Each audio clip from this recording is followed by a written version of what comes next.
Vamos ficar todos de pé nesse momento para nós orarmos ao Senhor. Excelso Deus, nosso Pai, Pai de glória, Criador dos céus e da terra, Deus único, onipotente, onisciente, onipresente, Deus dos antigos, das promessas, dos grandes feitos, e que não mudou, continua o mesmo Deus que opera tudo em todos, que faz tudo muito mais além daquilo que pedimos ou pensamos. Nós invocamos o Teu nome neste lugar e a Tua presença. Que Teu Espírito encontre liberdade para agir, para operar, para dar vida à palavra ministrada. Que o Senhor seja exaltado e glorificado. Que o Senhor reine em nossos corações. Que entrem por estas portas aqueles que não conhecem a Cristo de forma experimental e salvífica. Que Teu Espírito os convença do pecado, da justiça, do juízo. Venha contristá-los para arrependimento e lhes infundir a fé no coração, para que abracem as Tuas promessas e venham a Cristo. Que haja salvação neste lugar, nessa noite. É a nossa petição, Senhor, e que Teu nome seja engrandecido pelo Teu povo. É a nossa oração em nome de Jesus. Amém, Senhor, e amém. Vamos louvar a Deus com o hino do cantor cristão de número 328. Ó Mestre, o mar se revolta, as ondas nos dão pavor, o céu se reveste de trevas, não temos um Salvador.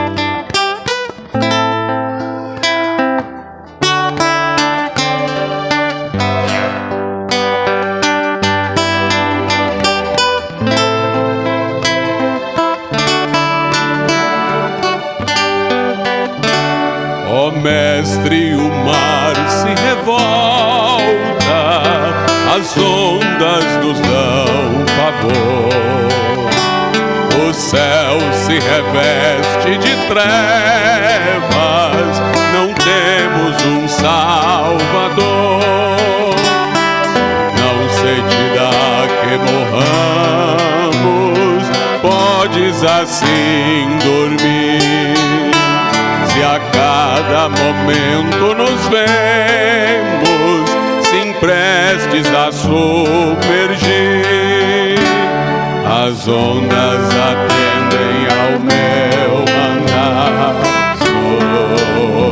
sossegai, seja o encapelado mar, a ira dos homens, o gênio do mal, as águas não podem naufragar, que leva o Senhor, Rei do céu e mar. Pois todos ouvem o meu mandar, sossegai, sossegai, convosco estou para vos salvar, sim, sossegai. Mestre, na minha tristeza, estou quase a sucumbir. A dor que perturba minha alma, eu peço-te, vem banir.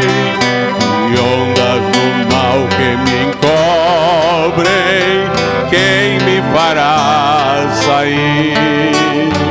Mereço sem ti, ó meu Mestre, vem logo, vem me acudir. As ondas atendem ao meu mandar, sossegai, seja o encapelado mar, a ira dos homens, o gênio do mal, as águas não podem naufragar, que leva o Senhor, Rei do céu e mar. Pois todos ouvem o meu mandar, sossegai, sossegai, convosco estou para vos salvar, sim,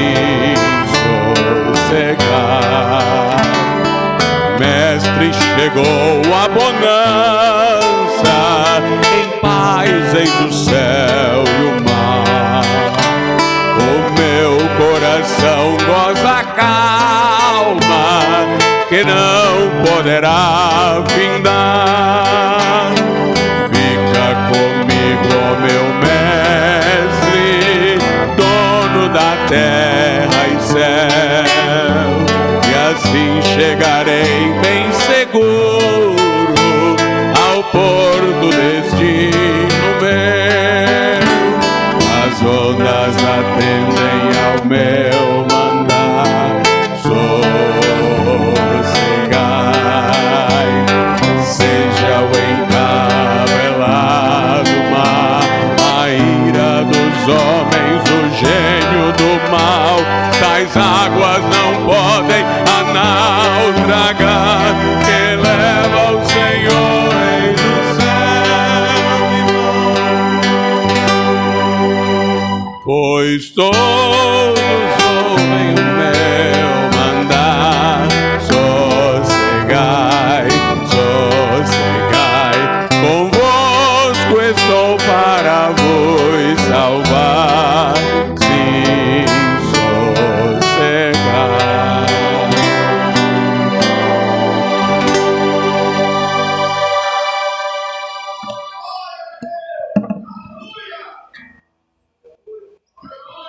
Hino de número 266, tal qual estou, eis-me Senhor, 266.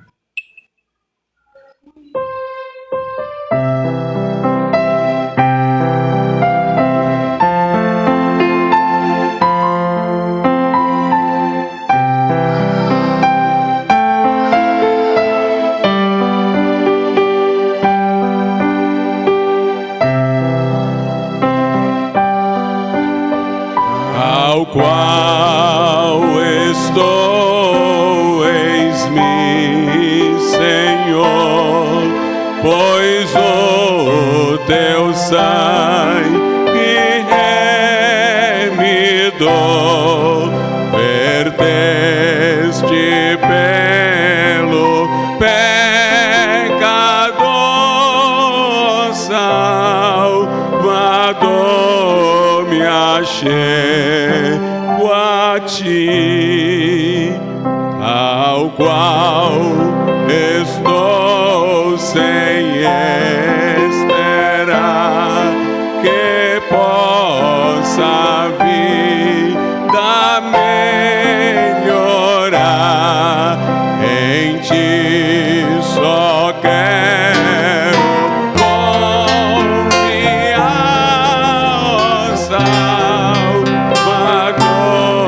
me achego a ti, ao qual estou e sem poder as faltas podes preencher, e tudo quanto me é mistério, ó Salvador, me achego a ti, ao qual estou, me aceitarás, e tu minha alma limparás com teu amor, me cobrirás, ó Salvador, me achego a ti.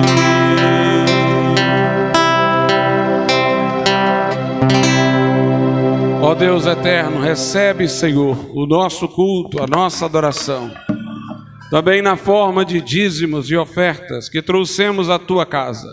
Abençoa o que dá com alegria, aquele que cultua, meu Deus, também reconhecendo ao Senhor como provedor, como aquele que em todas as coisas, inclusive nos mantimentos, nas vestes e na salvação, tem sido fiel para conosco. Nós te pedimos isso e te somos gratos, em nome de Jesus. Amém. Podeis assentar, irmãos. Quem tem dízimo e oferta, gasofilácio aqui à minha direita, na frente. Se alguém tem oferta e mantimento para necessitados, gasofilácio que fica ao meu lado esquerdo.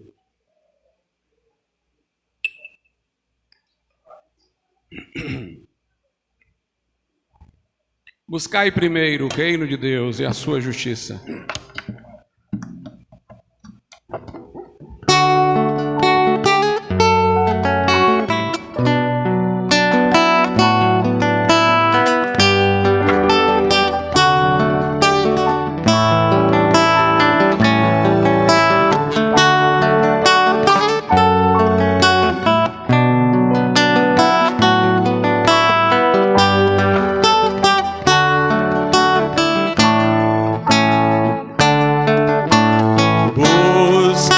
Primeiro o reino de Deus e a sua justiça,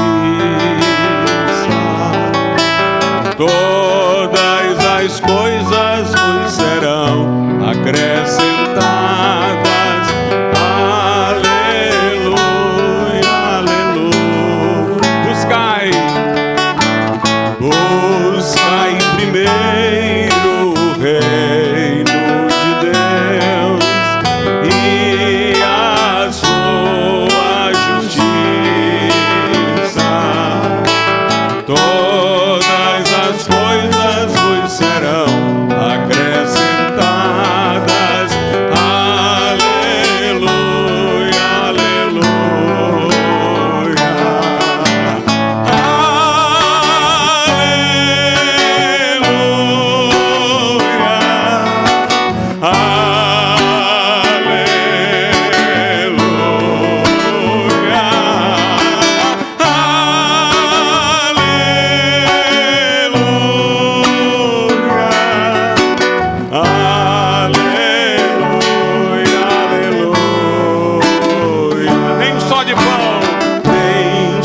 De pão o homem viverá, mas de toda palavra que procede da boca de Deus. Aleluia. Nem só de pão, nem só de pão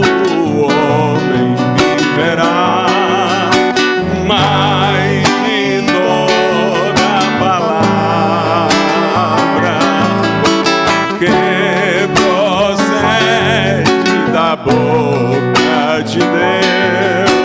Aleluia,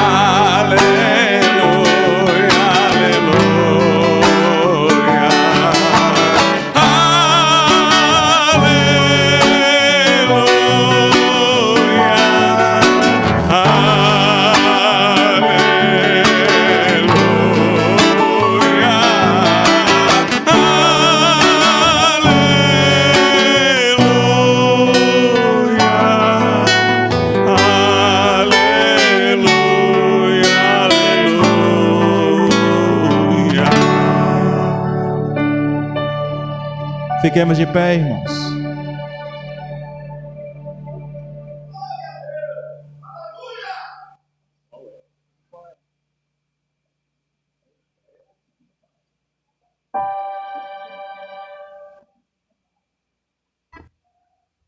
Viemos aqui para adorar o Senhor, então abre o teu coração, derrama-te na presença do Senhor.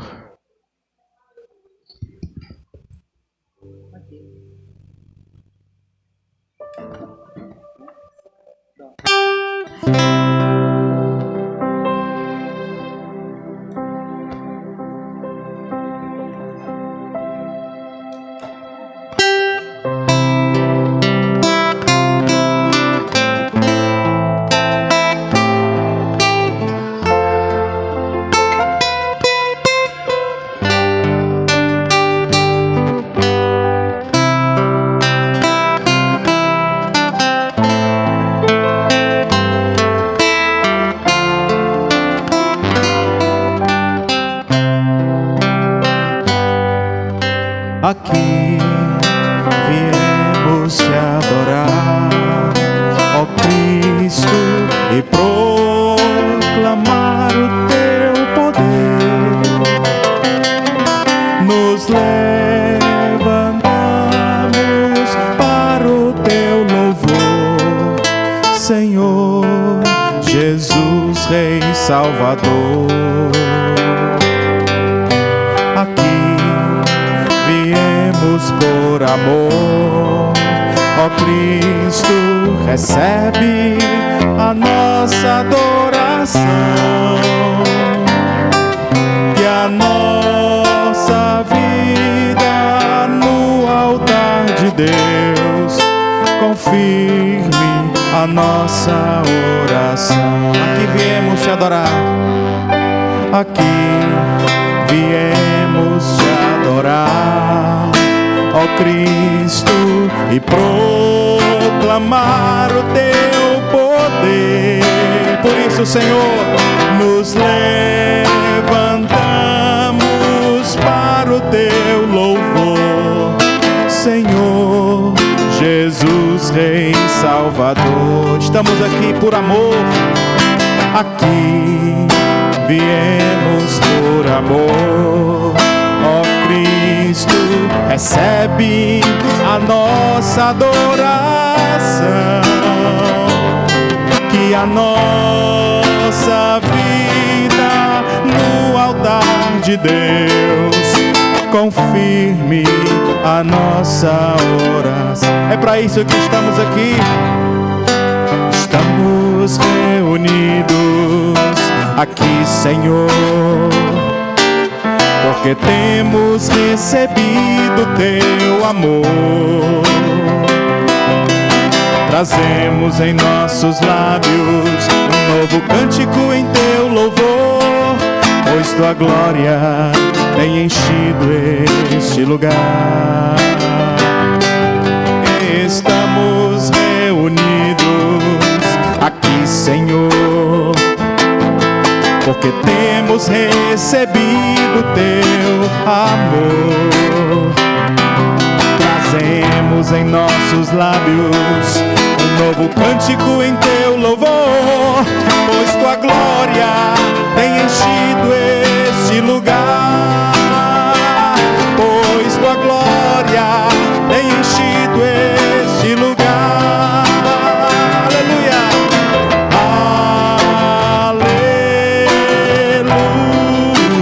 aleluia, glória a Deus. Adore ao Senhor. Aleluia, glória. Sim, convido a que todos adoremos ao Senhor. Vamos adorar a Deus. Vamos adorar a Deus. Vamos invocar seu nome. Vamos adorar a Deus. Vamos adorar a Deus em espírito e em verdade. Adoramos a ti, Senhor. Vamos invocar seu nome. Vamos adorar. Você lembra do dia que se encontrou com Jesus? Ele veio em minha vida num dia especial. Ele trocou meu coração por outro sem igual. E essa é a razão porque eu canto assim. Vamos adorar a Deus, sim, vamos adorar. Vamos adorar a Deus, adorar a Deus. Vamos adorar a Deus. Vamos invocar seu nome.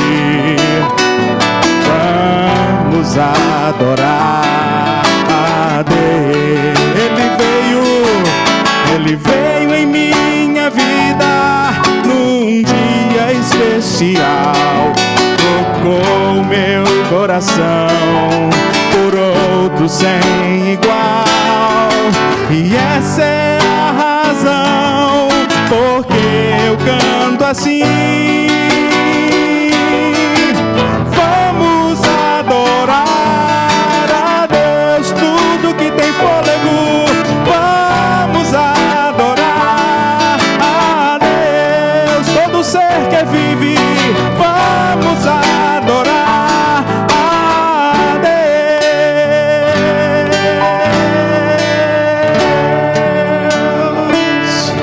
Aleluia! Aleluia! É um privilégio, é um prazer adorar o Senhor, aquele que nos resgatou, que nos deu vida, que nos tirou da lama e nos trouxe para uma rocha firme, que apagou os nossos pecados e mandou para o mar do esquecimento. Através do sacrifício de Jesus foi feito lá na cruz. Hoje temos paz, segurança, todos nós que somos crentes, que nos arrependemos e entregamos nossas vidas a Jesus. Já não há condenação para aqueles que estão em Cristo Jesus. O passado ficou para trás e agora é seguir em frente, sendo parecidos com Ele. De todas as provas que eu já passei, é bem difícil, Senhor, a gente ter que ouvir acusações do vil tentador. Lembranças do passado vêm e querem me fazer parar, ou mesmo palavras de alguém que não quer na gente acreditar. E quase parando, sem força e vigor, a gente lê a palavra e encontra bastante poder para vencer e continuar a jornada, e ver que o passado ficou para trás, pois Cristo na cruz tudo já venceu, e saber que dele não lembra mais. Eu canto pra glória de Deus. Então cante bem forte, aleluia. Nenhuma condenação há para quem está em ti, Jesus, cuja vida coberta está pelo sangue que desceu da cruz. É certo que provas virão, investidas do vil tentador, mas nenhuma condenação há para quem está em ti, querido Senhor.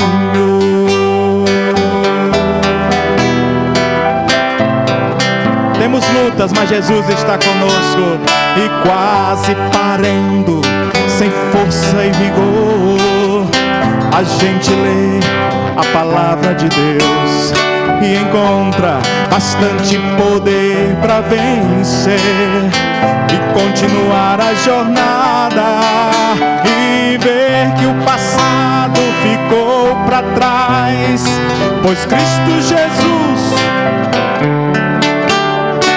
e saber que dele não lembra mais. Por isso eu canto pra glória de Deus, aleluia. Nenhuma condenação há para quem está em ti, Jesus, cuja vida coberta está pelo sangue que desceu da cruz. É certo que provas virão, investidas do vil tentador, mas nenhuma condenação há para quem está em ti, querido. Nenhuma condenação há para quem. Quero ouvir. Está, cuja vida, pelo sangue que desceu da cruz, é certo que provas virão, investidas do vil tentador, mas nenhuma condenação há para quem está em ti, querido Senhor.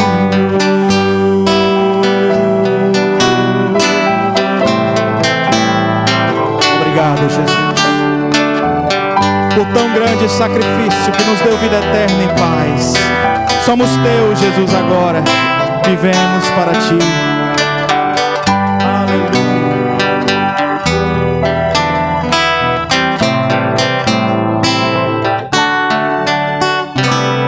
Tu sentaste à direita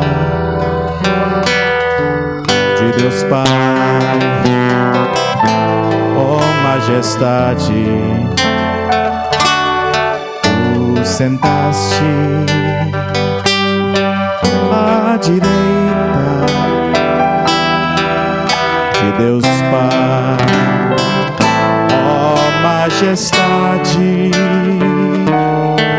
Coroado o Senhor, és fiel, justo e veraz, és meu amo e meu dono, com amor te servirei. Tu sentaste, Ele está sentado à direita de Deus. Ele é o nosso advogado diante do Pai. Ele é o sacrifício e o sacerdote. Tu sentaste à direita, nós te adoramos, ó majestade. Coroado o Senhor, és fiel, justo e veraz, és meu amo e meu dono, com amor te servirei. Tu sentaste, quero ver a igreja, à direita. É a Ele que adoramos, a nenhum outro, a Jesus. Sentaste,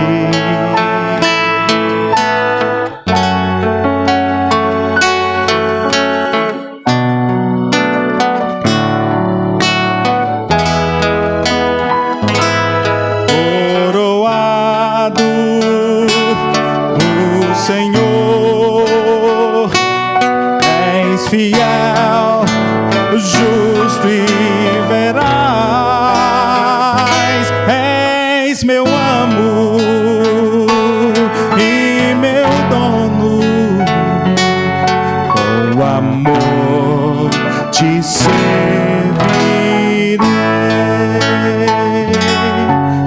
com amor te servirei até o último dia de minha vida. Te servirei,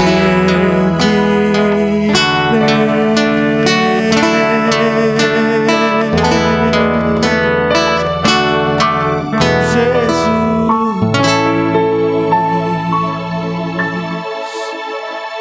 Amém.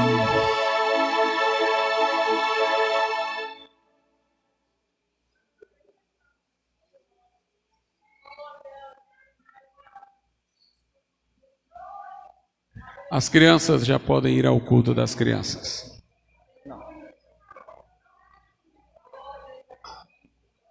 Vou.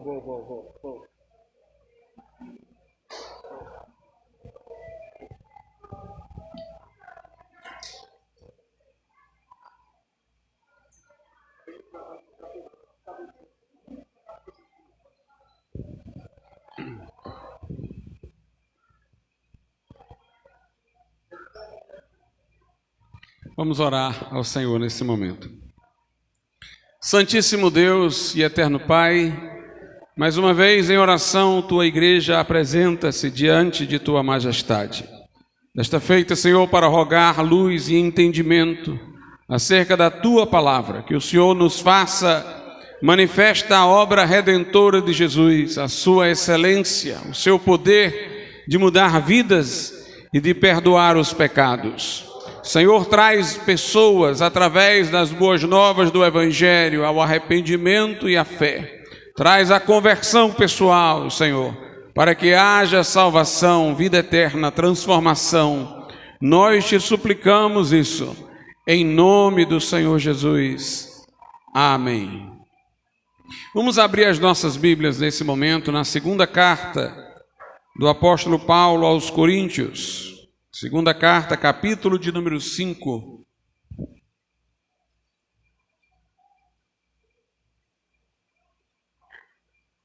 Segunda aos Coríntios 5, a partir do versículo de número 18.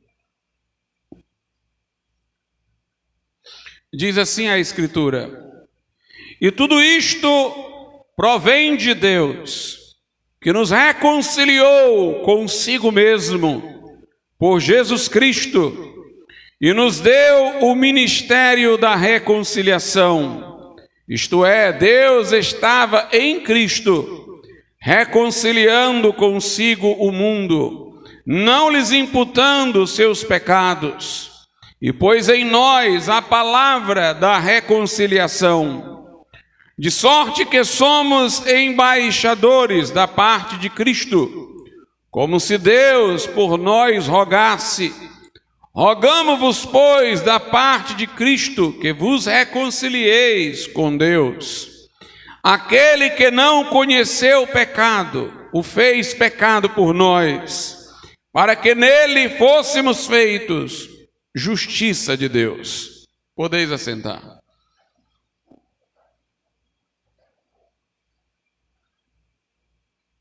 É-nos conhecida, irmãos, a doutrina da justificação pela graça, mediante a fé. O coração da mensagem da Reforma Protestante, o centro das atenções das epístolas de Paulo e o ponto de entendimento para toda obra de salvação subjetivamente apropriada por alguém através da fé. O nosso grande problema pelo qual de Deus estamos distantes é que somos pecadores e transgressores. Deus criou o homem reto, como diz lá em Eclesiastes. Deus fez Adão em inocência, mas deu-lhe liberdade de escolha. Ele fez mau uso da liberdade. Não correspondeu à fidelidade de Deus com obediência e com sua própria fidelidade. Introduziu o pecado no mundo e corrompeu a natureza humana, porque sendo ele o berço de toda a humanidade, aquele de quem todos nós viríamos, estando corrompido, transmitiu a sua corrupção a todos nós. De maneira que chegamos a este mundo espiritualmente mortos, sob os efeitos da queda, no mundo que foi amaldiçoado, como Deus disse a Adão: maldita é a terra por causa de ti. E nós, nessa condição, só acumulamos pecados sobre pecados. Chegada a idade da razão, a sementeira corrompida dentro de nós, a semente corrompida dentro de nós, gera toda sorte de fruto transgressor. E a Bíblia diz que todos pecaram e estão, por isso, destituídos da glória de Deus. Então o nosso problema é que com o pecado veio a culpa. E o regente moral do universo supremo, o Criador de tudo, Deus, não pode corroborar com a violação da ordem moral que ele estabeleceu para a sua criação. O justo juiz não pode fazer retroceder a sua lei. E assim, a sua atitude moral de quem não pode negar-se a si mesmo é de nos condenar pelas nossas transgressões. Apenas haveria possibilidade de perdão se houvesse compensação pela culpa.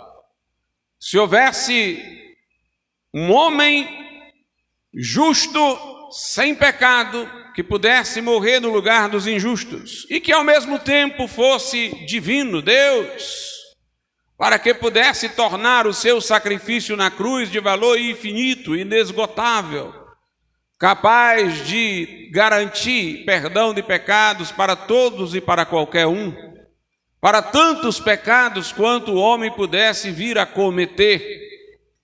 E Jesus era o único que poderia preencher essas condições, Filho de Deus consubstancial ao Pai. Ele fez-se homem, o Verbo se fez carne e habitou entre nós. O Espírito Santo lhe proveu de modo miraculoso um corpo no ventre de Maria. O fez de modo miraculoso para que ele não estivesse a participar da carne e sangue que viera de Adão.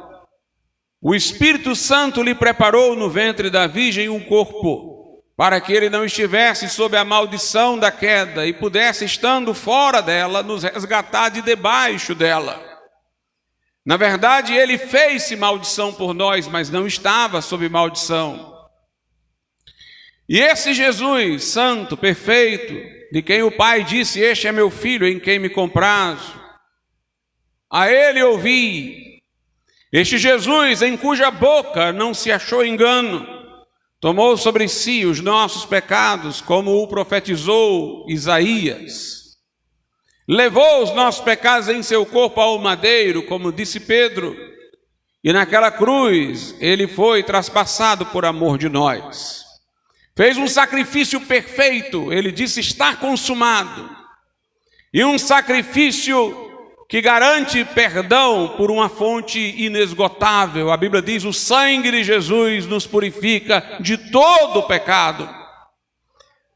Ali na cruz, nossa dívida foi quitada, nossa culpa foi compensada, para que obtivéssemos perdão para os nossos pecados.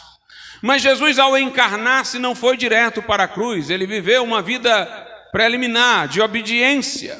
Foi tentado como nós no deserto, em outros momentos, mas sem pecado, enquanto o homem viveu uma vida reta. E a justificação de que falamos é mais do que o perdão dos pecados. É a atribuição da retidão de Jesus vivida sobre a terra como se fosse a nossa vida. Assim como Deus olhou para Jesus na cruz e não o viu, mas sim a cada um de nós, assim também Deus olha para nós que cremos em Jesus e não nos vê, mas vê Cristo através de nós. Somos não apenas perdoados dos pecados, mas somos justificados no tribunal de Deus, declarados inocentes, declarados aprovados, não por nossa própria condição natural, pela qual somos pecadores, mas pelos méritos de Jesus, pela justiça de Jesus, pela obediência de Jesus vivida sobre a terra. Há uma permuta: nossos pecados vão para a cruz e sua retidão vem para ser contabilizada a nosso favor. Quando nós nos arrependemos dos nossos pecados e confiamos no Salvador e o invocamos para vir às nossas vidas, nos salvar, aplicar os benefícios do seu ato na cruz, nesse momento somos perdoados, inocentados no tribunal de Deus, absolvidos de toda e qualquer culpa. Aqui em 2 Coríntios 5:21 tem uma informação a mais sobre isso. Diz a Bíblia que aquele que não conheceu o pecado, uma referência a Jesus, Deus o fez pecado por nós, para que nele fôssemos feitos justiça de Deus. Não apenas lá na cruz, Jesus, embora sendo justo, apareceu ao Pai como um homem pecador. Mais do que isso, ele apareceu como sendo o próprio pecado. O texto diz: Deus o fez pecado por nós. Deus imputou a Jesus o que ele não fez. Logo, ele não era um homem pecador, ele era um homem sobre quem pecados estavam lançados. Quando a Bíblia diz que Deus o fez pecado por nós, isso é muito mais do que Deus tê-lo visto como um homem pecador. Quando Deus olha para um homem pecador, obviamente Deus abomina o pecado que ele pratica e mantendo-se nele, o homem vai para a condenação eterna. Mas Deus quer resgatar este homem pecador do seu pecado. Teve misericórdia para conosco e enviou-nos Jesus. Há uma criatura de Deus, que Deus, enquanto criatura, não o despreza. Muito embora em razão dos pecados a que ele se agarra, ele vai terminar longe da presença de Deus na eterna condenação. Mas lá naquela cruz, Jesus não era apenas um homem pecador, porque ele não praticou nenhum pecado para que fosse um homem pecador. Os nossos pecados foram lançados sobre ele. O que Deus viu não foi simplesmente um homem, mas os nossos pecados. Por isso Jesus disse: Deus meu, por que me desamparaste? O Pai escondeu o rosto porque ali estavam os nossos pecados. Deus o fez pecado por nós. O que Jesus experienciou ali na cruz é muito mais profundo do que um homem pecador pode experimentar mesmo no inferno. Porque Deus ali estava enfrentando não uma criatura dele que pecara, mas o próprio pecado que se apresentava sobre a criatura. Deus o fez pecado por nós, mas o texto diz, para que nele, em Jesus, fôssemos feitos justiça de Deus. Aqui também é uma coisa profunda, porque o texto, diferentemente de outros do apóstolo Paulo, não está dizendo que nós fomos justificados. O texto está dizendo que nós somos justiça de Deus em Cristo. Ou seja, Deus nos ama como ama a sua justiça. Deus não nos condenará, porque se Ele nos condenar, tendo nós nos arrependido dos pecados e crido em Jesus, Ele, Deus, será injusto. Não é só a questão de que a dívida foi compensada, é que o caráter de Deus está em jogo na nossa salvação. Se os nossos pecados já foram pagos em Cristo e eu recebi Jesus como Salvador no meu coração, lhe entreguei, confiei a vida, então Deus me ama como ama a sua justiça. Se Ele me deixasse de salvar, Ele estaria sendo injusto. Nele fomos feitos, em Jesus, não fora de Jesus, tem que vir a Ele. Nele nós fomos feitos justiça de Deus. Nós vemos essa doutrina da justificação apresentada aqui de forma mais radical, em outras passagens de outro modo, em termos não de justiça e pecado, mas de justificação e de ser pecador, em inúmeras partes das Escrituras Sagradas. Mas nós devemos entender alguma coisa sobre justificação que é preciso agregar. Deus não nos justifica como fim, mas Deus nos justifica como meio. O que é que eu quero dizer com isso? Salvação não é só a resolução do meu problema de condenação.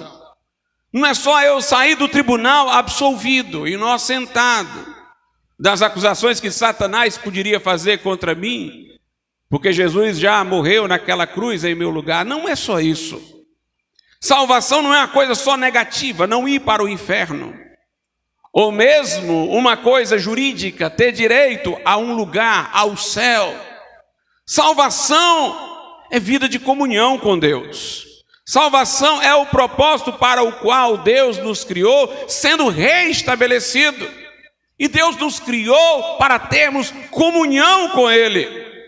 Muito embora a doutrina da justificação seja importantíssima, como diziam os reformadores, a compreensão dela depende de aquilo de que depende uma igreja estar de pé ou já caída.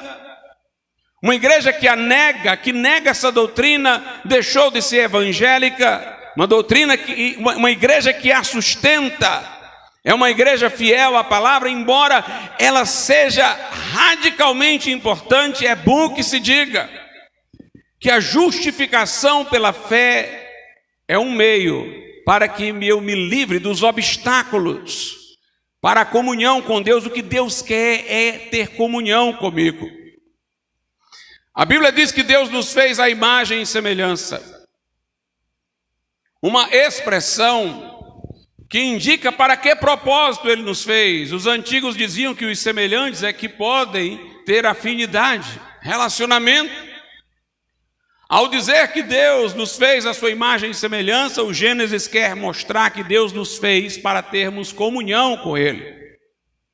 O homem deveria receber de Deus e refletir Deus para toda a criação. Um espelho para onde a luz de Deus se direciona, e a partir do qual todo o restante do ambiente é iluminado. Deus nos fez para sermos sua imagem e semelhança em sentido pleno, para termos comunhão com Ele.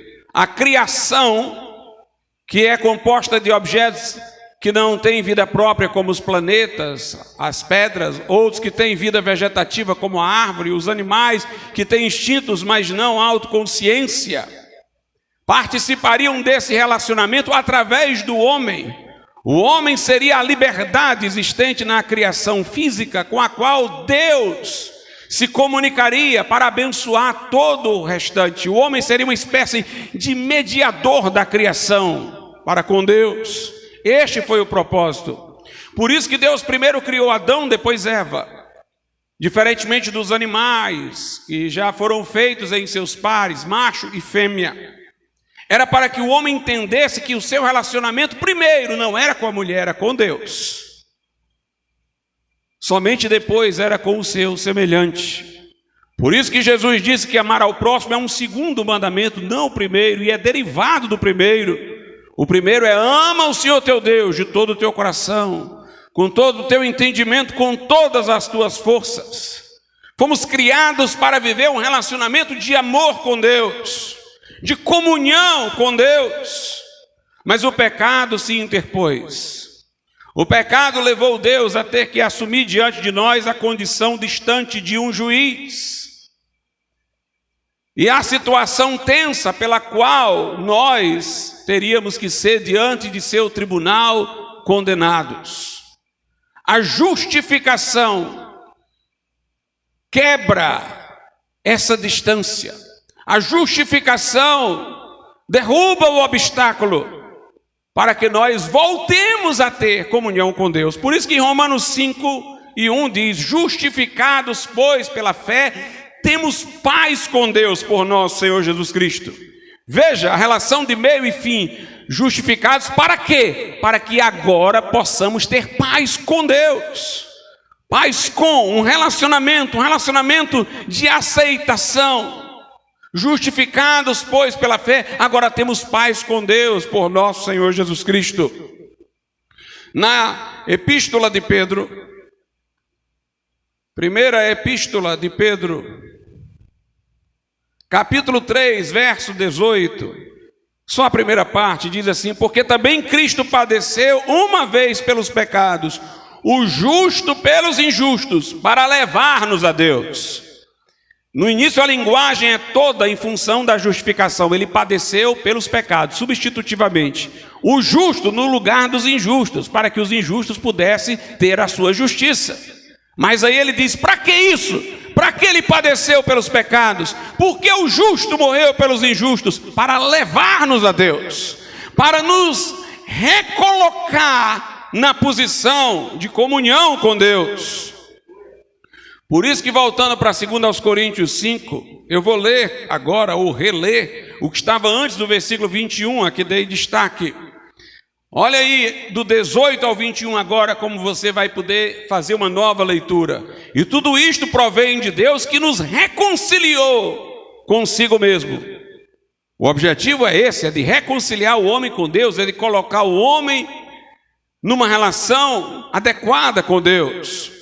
E tudo isto provém de Deus, que nos reconciliou consigo mesmo por Jesus Cristo e nos deu o ministério da reconciliação. Nós, pregadores do Evangelho, temos o ministério da reconciliação. Pregamos aos homens que através de Jesus eles podem se reconciliar com Deus. Isto é, Deus estava em Cristo reconciliando consigo o mundo, não lhes imputando os seus pecados, e pôs em nós a palavra da reconciliação.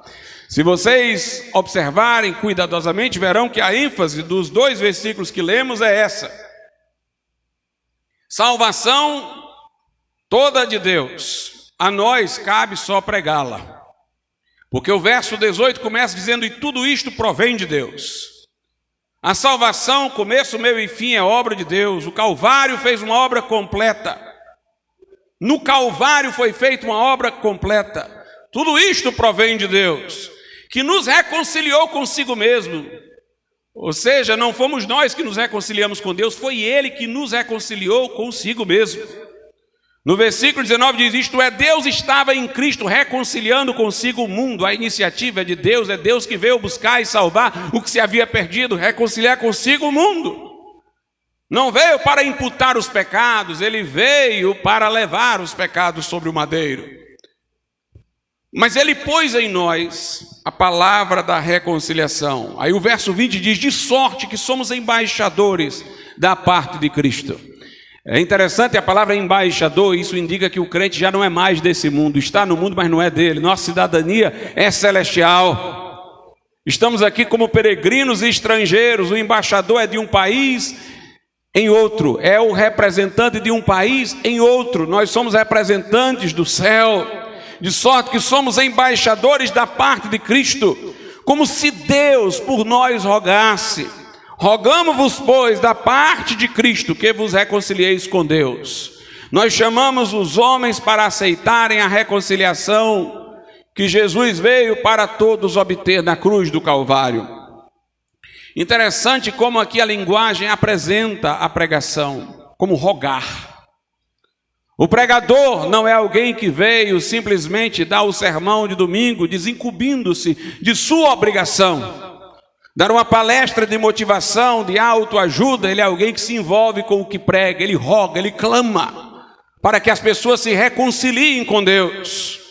Por isso a postura que se deve esperar de quem prega não é uma postura seca e árida, mas é a postura de quem geme, clama e chora.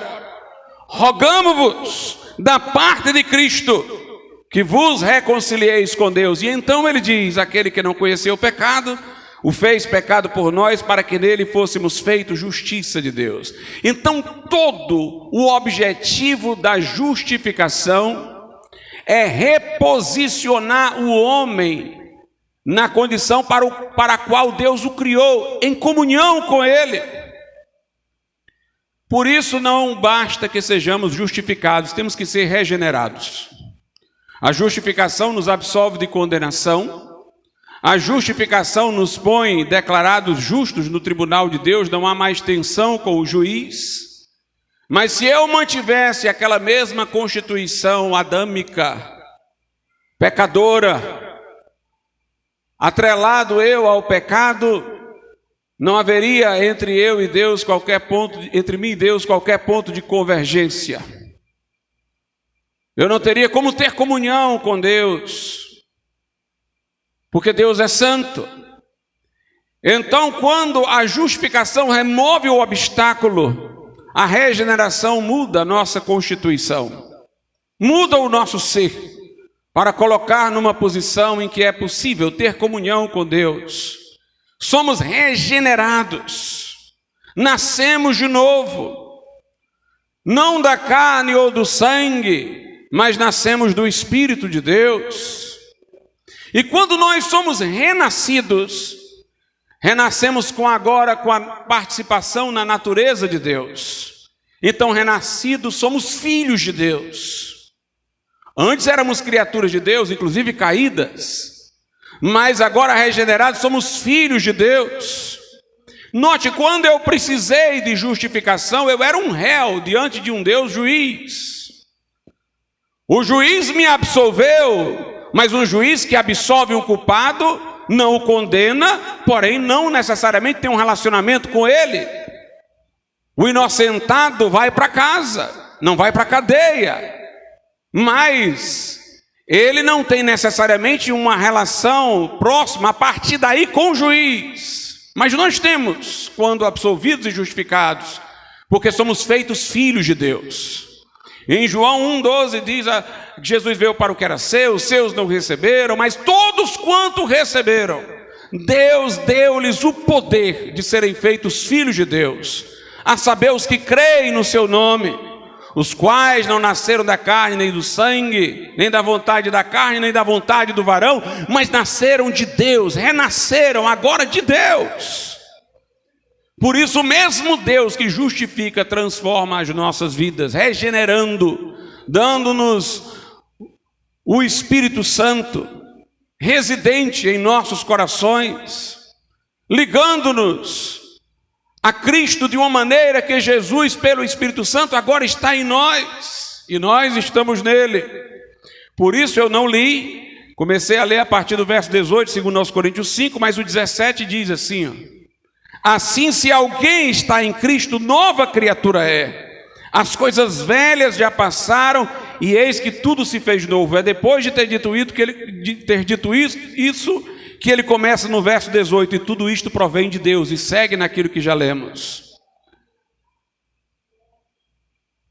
Deus, em Cristo, agora nos faz novas criaturas, para que possamos, em novidade de vida, transformados pelo poder de Deus, estar habilitados para a comunhão com Ele.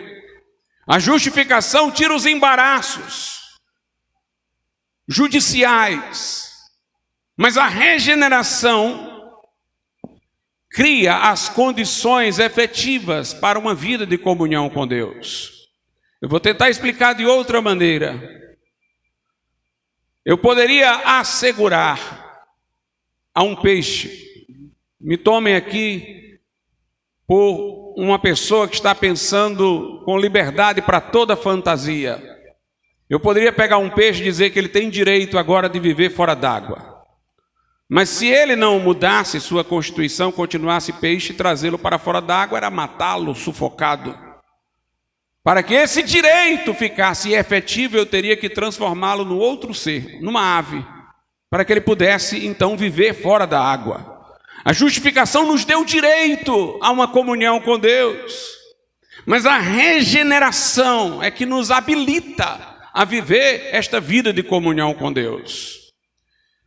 Quando nós formos falar de salvação, portanto, nós não devemos falar de salvação como sendo meramente ser livre do inferno ou ter direito de ir para o céu. Salvação é a imagem de Deus ser restabelecida em nós, o que nos dá condições de viver uma vida de plena comunhão com Deus no céu. É ter a imagem de Deus em nós restabelecida. Esse processo pelo qual a imagem de Deus é restabelecida em nós inicia com a regeneração, o novo nascimento, de que eu falei. E termina com a glorificação, quando nós tivermos um corpo ressuscitado, transformado, glorioso, como o de Cristo na sua ressurreição. Nesse intervalo nós estamos sendo moldados, modelados, num processo de santificação. Lá em Romanos 8 a Bíblia diz qual é o propósito de Deus para conosco. Romanos capítulo de número 8. A partir do versículo de número 29 e 30. Porque os que dantes conheceu, também os predestinou para serem conformes à imagem de seu Filho, a fim de que ele seja o primogênito entre muitos irmãos. E aos que predestinou, a estes também chamou. E aos que chamou, a estes também justificou. E aos que justificou, a estes também glorificou. Deus, em sua onisciência, sabedor daqueles que haveriam de converter-se, traçou um plano para eles. E este plano é para nós sermos modelados, transformados na imagem de Jesus, que deve ser o primogênito entre muitos irmãos, o primeiro de muitos, o modelo de todos nós. E o texto diz que há aqueles a quem Deus predestinou para serem conformes à imagem de seu Filho, os crentes, a estes Deus chamou para esse propósito. Aqui não é o chamado para a conversão, é o chamado dos convertidos para esse propósito, é o chamado para dentro desse propósito. Ele nos chamou para essa vocação, Ele nos colocou no caminho. É quando somos regenerados. Mas aí ele diz no verso 30, e aos que predestinou chamou, e aos que chamou a estes também justificou, e aos que justificou também glorificou. São os dois extremos, a justificação, que é o ponto de partida, e a glorificação, que é o ponto de chegada. Então o propósito de Deus, na sua predestinação, no seu plano salvador, é restabelecer em nós a imagem sua, a imagem de Jesus. E Ele, quando nos convertemos, nos chama para essa vocação, e os que Ele coloca dentro dessa vocação, Ele começa justificando-os e termina glorificando-os. Justificação e glorificação são os extremos. No meio do caminho está o processo de modelação da imagem de Deus em nós. Mas Paulo celebra a justificação porque ele é a porta de entrada para tudo isso. Por isso no verso 31 ele diz: que diremos, pois, a estas coisas? Se Deus é por nós, quem será contra nós? Aquele que nem mesmo a seu próprio filho poupou, antes o entregou por todos nós, como não nos dará também com ele todas as coisas? Quem tentará acusação contra os escolhidos de Deus? É Deus quem os justifica. Quem é que condena? Pois é Cristo quem morreu, antes quem ressuscitou dentre os mortos, o qual está à direita de Deus, e o que também intercede por nós. Paulo celebra a justificação porque a justificação nos introduziu nisso, tirou os obstáculos para esse processo andar. Agora quem irá intentar acusação contra os escolhidos de Deus? Deus os justifica. Quem os condena? Foi Cristo quem morreu por nós. Se Deus não nos negou a seu próprio Filho, mas o entregou por nós todos, como não nos dará com Ele todas as coisas? Como não cumprirá o seu plano em nossas vidas?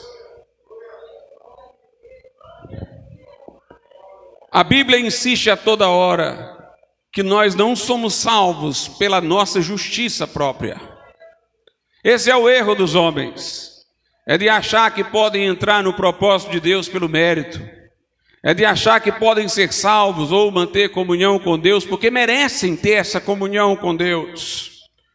Mas tudo começa com a justificação por graça. Se é por graça, não é por obras. É mediante a confiança em Jesus que lhe rende a vida.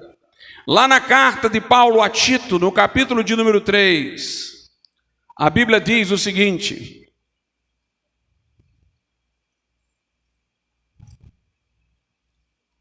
a Tito 3, a partir do versículo de número 3, porque também nós éramos noutro tempo insensatos, desobedientes, extraviados, servindo a várias concupiscências e deleites, vivendo em malícia e inveja, odiosos, odiando-nos uns aos outros. Mas quando apareceu a benignidade e amor de Deus, nosso Salvador, para com os homens, não pelas obras de justiça que houvéssemos feito, mas segundo a sua misericórdia nos salvou pela lavagem da regeneração e da renovação do Espírito Santo.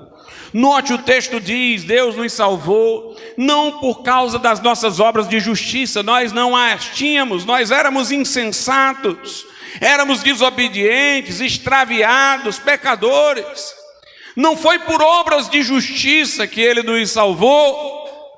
Nós não fomos justificados pelas obras, apresentando obras que merecessem justificação, não por obras de justiça que houvéssemos feito, mas segundo a sua misericórdia.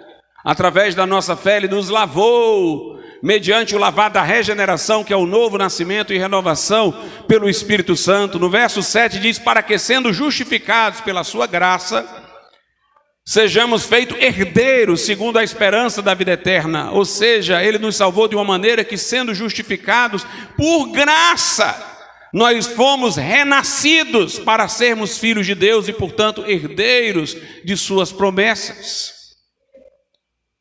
Não por obras de justiça. Lá em Isaías, a Bíblia diz o seguinte, no capítulo de número 64, verso 6.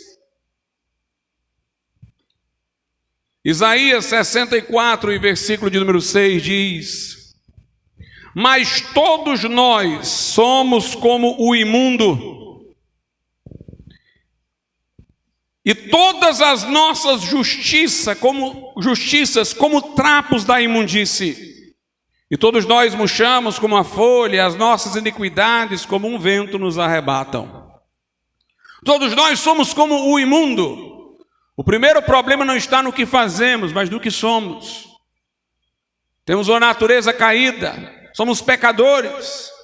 Imagine uma pessoa tentando limpar uma coisa com as mãos e as mãos dele estando sujas de graxa. Quanto mais ele limpa, mais suja. Somos como o imundo. Então todas as nossas obras estão manchadas. São como trapos da imundície. Note como ele chama nossas obras aqui de justiças. Lá na carta a Tito diz, não por obras de justiça. Nós não conseguimos fazer obras de justiça que mereçam a salvação. Aqui diz, nossas justiças são como trapos da imundície. É preciso desistir da justiça própria para ser salvo. Desistir de que tem mérito ou possa vir a ter mérito para merecer a salvação. Sabe qual foi o problema dos judeus? Foi esse. Os judeus, eles achavam que poderiam satisfazer a justiça de Deus através da lei. Viver uma vida que pudesse agradar a Deus e merecer salvação.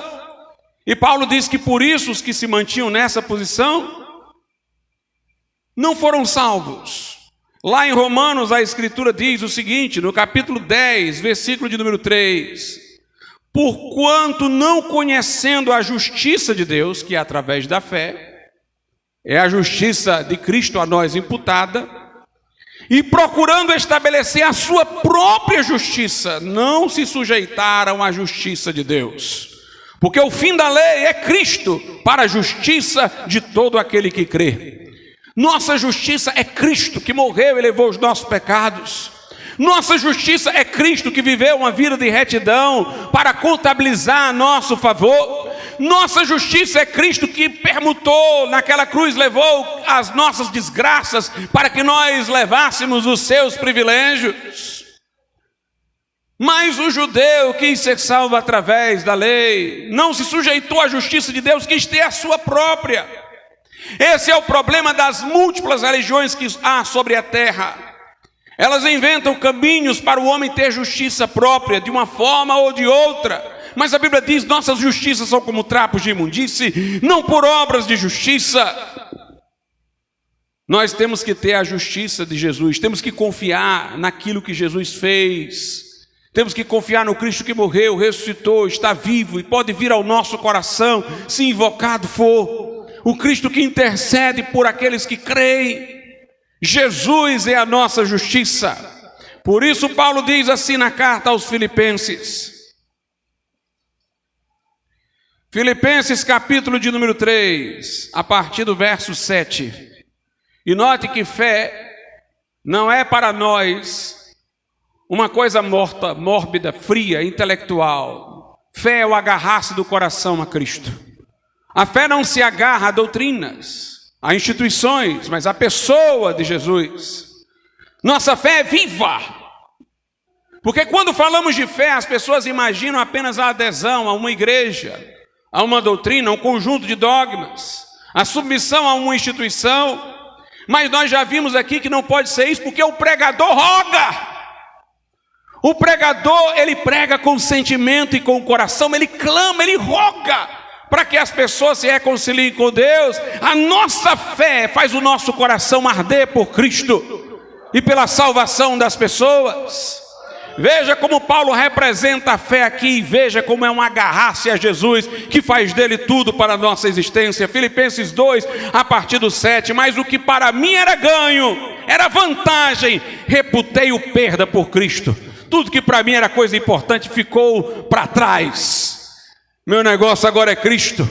Ele diz no verso 8, e na verdade tenho também por perda todas as coisas, pela excelência do conhecimento de Cristo Jesus, o meu Senhor. O pronome possessivo, o meu Senhor. Ele é o Senhor da minha vida, pelo qual sofri a perda de todas estas coisas e as considero como escória, para que possa ganhar a Cristo e seja achado nele. Quer dizer, quando Deus vier me procurar, eu não quero ser achado em mim mesmo, com minhas obras, minha arrogância, eu quero ser encontrado lá em Cristo, e seja achado nele, não tendo minha justiça que vem da lei, não tendo justiça própria que veio da minha obediência à lei, mas a justiça que vem pela fé em Cristo, a saber, a justiça que vem de Deus pela fé.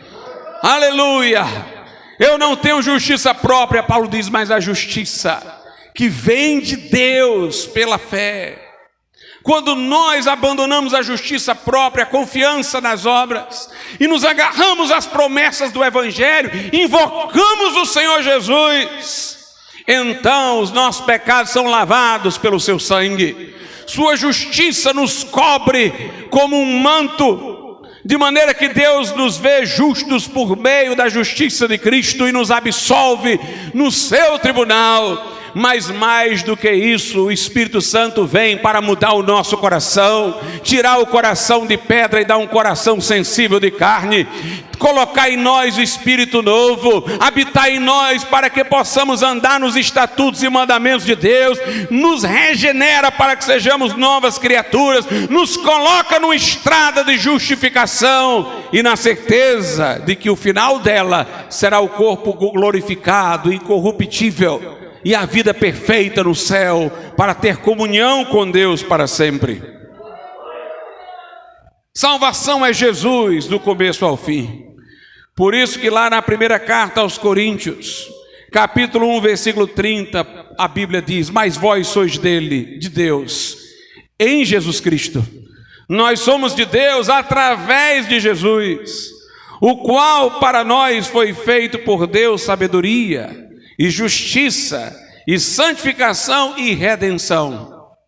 Jesus foi feito por Deus para nós sabedoria e justiça e santificação e redenção. Pastor, o que é a sabedoria aí? É tudo, é o plano todo. Sabedoria é toda essa arquitetura do plano de Deus, pela qual Jesus se fez nosso substituto, nos garantiu a justificação, nos regenerou pelo seu Espírito, nos coloca na estrada de santificação para sermos glorificados no futuro.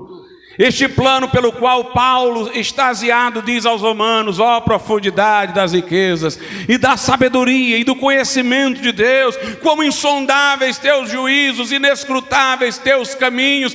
Quem conheceu a mente do nosso Senhor? Porque dele, por ele, para ele são todas as coisas. A ele seja, pois, a glória hoje e eternamente. Amém. Jesus é a sabedoria, porque sem ele a história não faria sentido e o mundo não faria sentido. Mas no Apocalipse, João viu um livro selado que representa toda a história. Ninguém era digno de abrir o livro, desatar os selos, queria dizer trazer um sentido para a história, abrir, tirá-la do mistério. A história parece misteriosa porque às vezes os maus prevalecem, os bons sofrem, os crentes são perseguidos. Parece que tem um mistério em tudo isso. João chorou, não aparecia ninguém digno de abrir o livro, até que apareceu o leão da tribo de Judá, o cordeiro que foi morto e era digno de abrir o livro. Nele habitam todos os tesouros da sabedoria e do conhecimento. Ele é o mistério de Deus que foi revelado, ele é a sabedoria de Deus. Nele as profecias têm cumprimento, nele a história ganha sentido, nele o mistério é revelado, nele nós entendemos o desfecho de todas as coisas. Ele é sabedoria, mas o texto diz: ele é justiça. Não temos justiça própria que provém da lei, não temos obras que mereçam a nossa justiça, ou melhor, obras que mereçam reconhecimento como justiça nossa. Mas Jesus é a nossa justiça. Ele se tornou da parte de Deus para nós justiça, santificação. É Ele que pelo seu Espírito habita em nós e modela-nos para que sejamos a sua imagem dia a dia. Ele é a nossa santificação e Ele é a nossa redenção, ou seja, é Ele que virá nas nuvens para transformar o nosso corpo abatido para ser conforme o corpo da sua glória. Ele ressuscitou primeiro Cristo, as primícias, depois os que são de Cristo na sua vinda. Nossa ressurreição será uma participação no poder da ressurreição dele. Ele é a nossa redenção. Salvação é Jesus no começo, no meio e no fim. O homem e a mulher são convidados a admitirem os seus pecados, reconhecerem que no tribunal de Deus não tem nada a oferecer, a sua culpa, e contritos dizerem: Senhor, pequei, transgredi, não mereço, não tenho, mas eu olho para Jesus, eu chamo para a minha vida.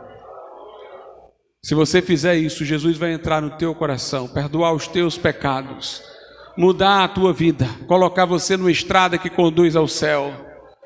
Ele trazer uma esperança segura de que um dia este corpo que está a envelhecer e sofrer enfermidades vai ser transmutado num corpo glorioso e imortal, para que você possa estar no céu com Jesus para sempre. Vamos ficar de pé.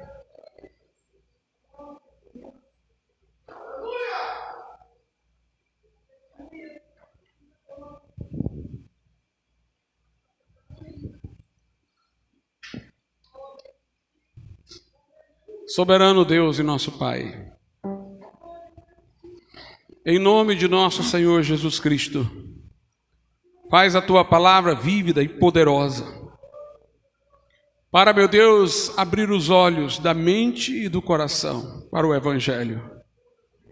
Rogamos da parte do Senhor, para que as pessoas se reconciliem com Deus.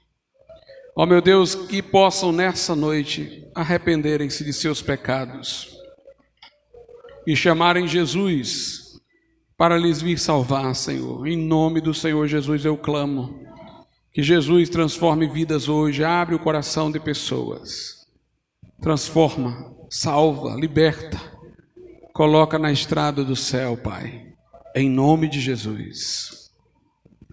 Nessa